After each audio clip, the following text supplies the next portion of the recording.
नसरापूर घटनेबाबत खासदार सुप्रिया सुळेंनी मुख्यमंत्र्यांची भेट घेतली। सुळेंसह नसरापूरच्या ग्रामस्थांनी सुद्धा मुख्यमंत्र्यांची भेट घेतल्याची माहिती आहे। आमचा मुख्यमंत्री आणि पोलीस प्रशासनावर पूर्ण विश्वास असल्याचं सुप्रिया सुळेंनी म्हटलंय।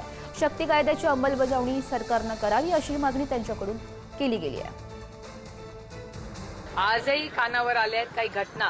काल आणि आज महिलांवर होणारे अत्याचार, मुलींवर होणारे अत्याचार हे वाढत चालले आहेत। त्याच्यामुळे आमची महाराष्ट्राच्या माननीय मुख्यमंत्र्यांना विनम्र विनंती आहे की उद्धवजी मुख्यमंत्री असताना एक कायदा, शक्ती कायदा आणला होता, तर तो कायद्याची अंमलबजावणी, सुरक्षितता आणि ही महिलांची तर सुरक्षितता झालीच पाहिजे, पण महाराष्ट्रातल्या प्रत्येक नागरिकाला सुरक्षितता कसं वाटावं आणि त्याला न्याय मिळाला पाहिजे, ही भूमिका आणि भावना आम्ही मांडलेली आहे। मुख्यमंत्र्यांनी फास्ट ट्रॅकवर केस चालवणार आहेत आणि कॅपिटल पनिशमेंटचं आश्वासन दिलेलं आहे आणि लवकरात लवकर पीडितेच्या कुटुंबाला न्याय द्यायचा आहे आणि कुटुंबाला न्याय देऊन आमची जी बालिका आहे, आमची जी नात आहे, जिचा आज अत्याचार झालेला आहे, तिच्या कुटुंबाला आर्थिक मदत मिळवून देण्याचं सुद्धा आम्हाला मुख्यमंत्र्यांनी आश्वासन दिलेलं आहे। आणि त्यापेक्षाही महाराष्ट्रात ही घटना वारंवार पुन्हा घडू नये यासाठी काय प्रयत्न करता येतील ते जास्तीत जास्त प्रयत्न मुख्यमंत्री साथ करणार आहेत।